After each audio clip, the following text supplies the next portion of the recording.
कैसे हो? आज हम करेंगे कक्षा 7 का द्वितीय पाठ है दुर्बुद्धि विनिशति, अर्थात बुरी बुद्धि वाले का विनाश होता है। अस्ति मगध देशे फूलोत्पल नाम सरे। मगध देश में फूलोत्पल नाम का तालाब है। तत्र संकट, वहाँ संकट और विकट नाम के दो अंश रहते थे। कंबुग्रीव नाम के तयो मित्रम एक कुर्मे अपि तत्रेव प्रतिवस्ति सम।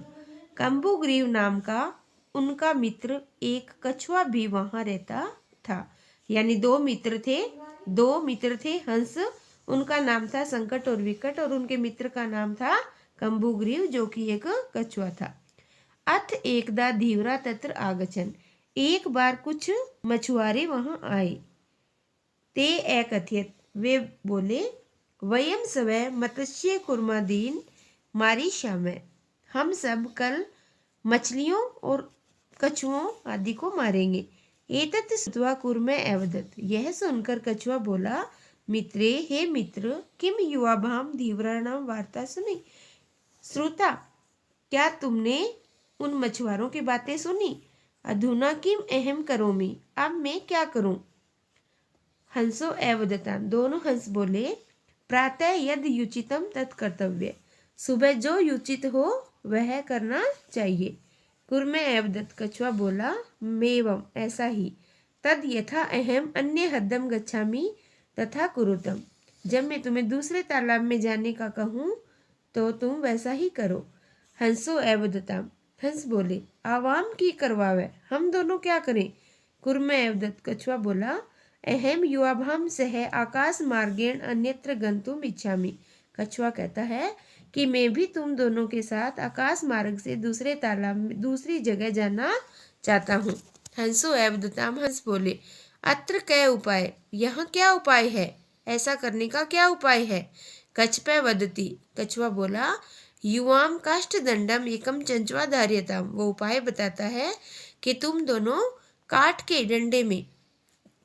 के डंडे को अपनी चोंच में धारण करो, यानी लकड़ी के डंडे को अपनी चोंच में धारण करो। अहम काष्ठ दंड मध्य अवलंबे युव्यो पक्ष बलेन सुखेन गमिष्यामि, कि मैं उस लकड़ी के डंडे को बीच में से पकड़कर या उसका सहारा लेकर तुम दोनों के पंखों के बल से सुखपूर्वक वहां पहुंच जाऊंगा, या आराम से वहां पहुंच जाऊंगा, कि तुम दोनों अपनी चोंच में लकड़ी का डंडा पकड़ लेना और मैं उस डंडे को बीच में से पकड़कर उसका सहारा लेकर आप दोनों के पंखों के माध्यम से उड़कर चला जाऊंगा।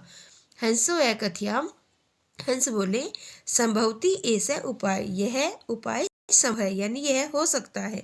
किंतु अत्र एक अपायो अपि वर्तते, किंतु यहाँ एक हानि भी है। अपाय यानी हानि भी है।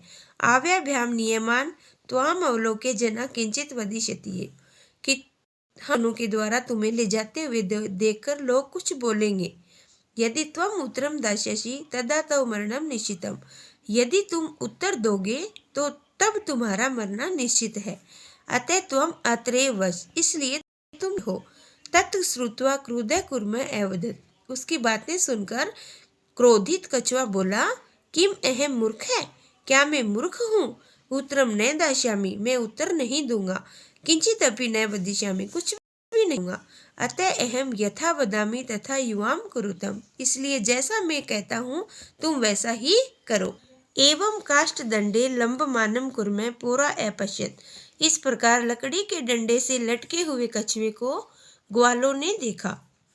पश्चात अधावन एवदंच, वो उनके पीछे दौड़े और बोले, हहो, अरे महद आश्चर्यम, अरे बहुत बड़ा आश्चर्य है। हंस्यामहं सह कुर्मो अपि उड्यते, हंसों के साथ कछुआ भी उड़ रहा है। कश्चित वदति, कोई कहता है, यदि अयम कुर्मे कथम अपि निपतति तदा अत्रैव पक्त्वा खादिष्यामि, एक कहता है कि यदि यह कछुआ किसी भी कारण से यहाँ गिर जाता है, इसे यहीं पकाकर खा जाऊंगा। अपरे अवदत, दूसरा कहता है, सरस तीरे दग्ध्वा खादिष्यामि, नदी के किनारे जलाकर खाऊंगा। अन्य एकथ्यत, और अन्य ने कहा, गृहं नीत्वा भक्षिष्यामि, मैं घर लेकर खाऊंगा। तेषां तद वचनम श्रुत्वा कूर्मे क्रुद्धः जातः। उनके वचनों को सुनकर कछुआ क्रोधित हो जाता है या क्रोधित हो गया। मित्राभ्याम दत्त वचनम विस्मृत्य स एवदत्। मित्रों को दिए हुए वचन को भूल कर वह बोलता है, यूयम भस्म खादत, तुम सब राख खा लो। तत्क्षण में कूर्मे दंडात भूमो पतित है। उसी क्षण कछुआ डंडे से छुटकर धरती पर या भूमि पर गिर जाता है। पोरे से मारिते, ग्वाले उसे मार देते हैं। अतः एव उक्तम, इसीलिए कहा गया है, क्या कहा गया है कि सुहदाम हित कामानाम वाक्यम यो ने अभिनंति, कि जो अपने सुहदम यानी अपना हित चाहने वाले मित्रों की बातों को भूल जाते हैं, जो अपने हित चाहने वालों की बातों को अभिनदंती यानी जो भूल जाते हैं, उनका अनुसरण करते हैं। स कूर्मे इव दुर्बुद्धि काष्ठात भ्रष्टो विनिशति, वो उसी प्रकार विनष्ट हो जाते हैं जिस प्रकार से लकड़ी के डंडे से गिरे हुए दुष्ट बुद्धि वाला कछुआ नष्ट हुआ, वो उसी प्रकार नष्ट हो जाते हैं।